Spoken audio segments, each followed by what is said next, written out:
So I've talked about paying attention to the lessons coming out of the aftermath of Hurricane Helen.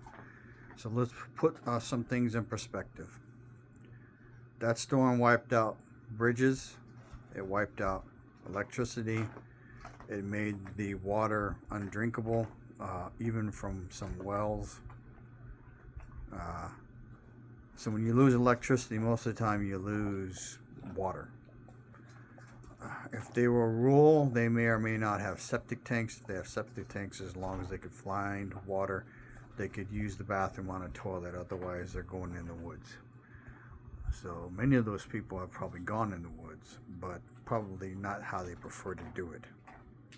It also means that anything you're going to do that you need to be able to see in order to do, which is many things, almost all, you do during the daylight. So that means when the sun goes down, if you don't have some way to free up your hands, like a headlamp or a lantern that provides you with enough light, you're not doing much.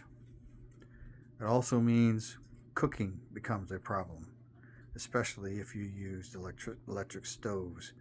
Many of those people probably had propane tanks or natural gas tanks. I know a lot of farmers here in Texas have, but that's what they use to cook on the stove with. So that may, if their house didn't wash away, that may have been an option. I have watched Moose Preparedness. He made recommendations.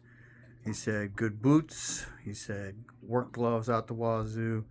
He said, damn, I can't think of the name of that stove.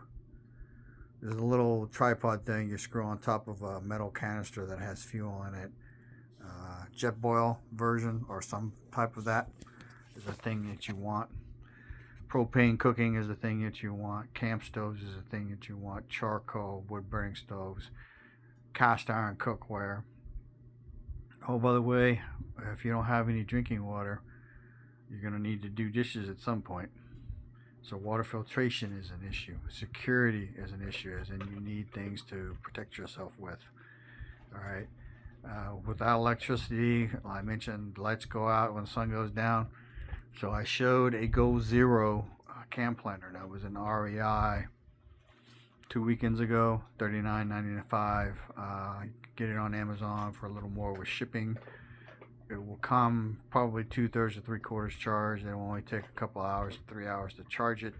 And then a larger version of the same Go Zero camp lantern, which costs I think almost $60.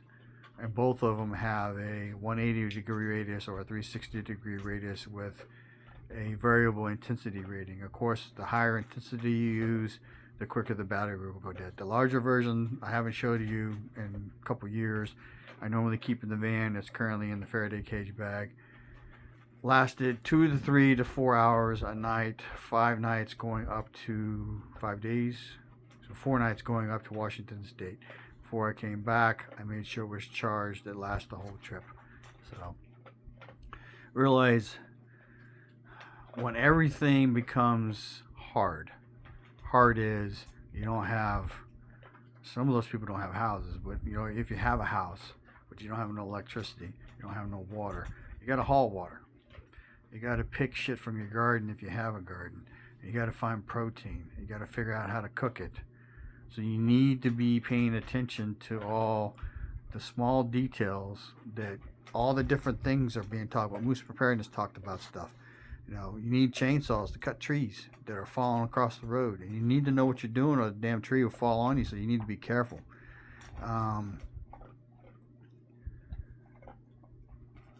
Backpack, security weapon, body armor, plate carrier, maybe. Depends on what's going on. I can tell you that a week ago or so, I listened to Bear, and some of their people got into a firefight with looters.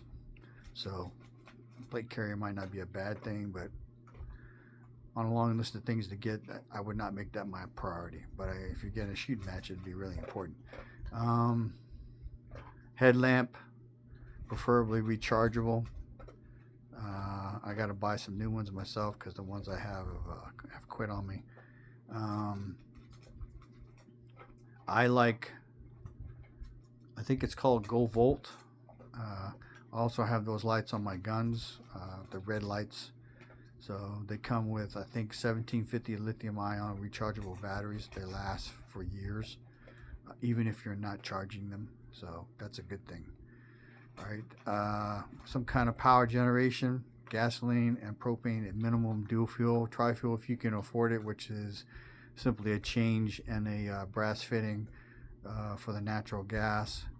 All right. And then I would say, especially if you can afford it, some kind of solar generation, only because two things. You can charge the solar generator off your gas generator. And that's important because you might not, like they're going into winter up there, they're going into fall, which means they're going to have less sun. But you can run your solar generator at night to power something like a fridge or deep freeze or both if you have a big enough one.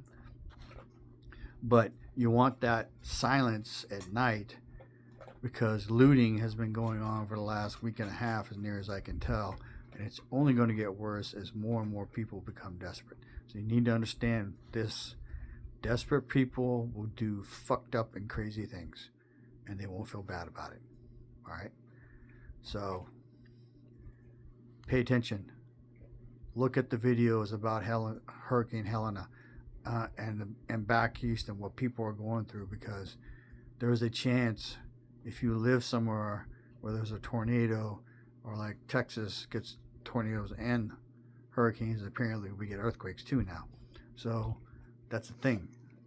So you need to prepare for what is most likely to happen to you, which is a natural disaster. If you're prepared, food, water, shelter, security, and medical for that. And this is an example where having stuff off-site, somewhere else, away from rivers and creeks, in case they flood, is a good thing.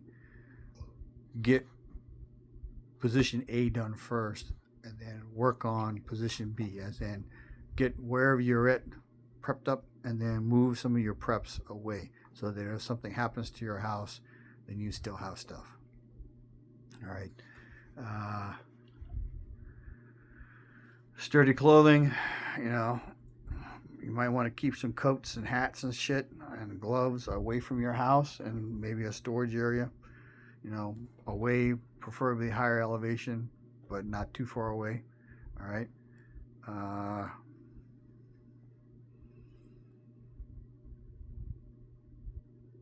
Start thinking about what they're going through. Look at water right now. All right. Water is crucial. All right. And then food, shelter. Some of the people maybe wind up sleeping in tents this winter because they have no home. So maybe you need to have a way to sit around a campfire and stay moderately warm, or learn how to make a teepee. I think Corporal's Corner, I think, showed how to make a teepee with saran wrap, the big roll. Well, you can do the same thing with a large tarp. Put the fire in the middle, and then the smoke goes up and goes out between the logs. Of course, you got to vent it and do some other things. But having somewhere to get out of rain and snow and ice and shit is going to be crucial for those people this winter. Having a way to make a fire to cook is going to be crucial. Because what I envision happening, maybe before Thanksgiving, but for sure before Christmas, people will forget about it. The help will stop coming in, either because people forget about it or because people run out of the ability to provide aid. So things are going to get really fucking rough for them back there. All right. Information is knowledge and power. Live a little, prep a lot, share a lot. G Prepper out.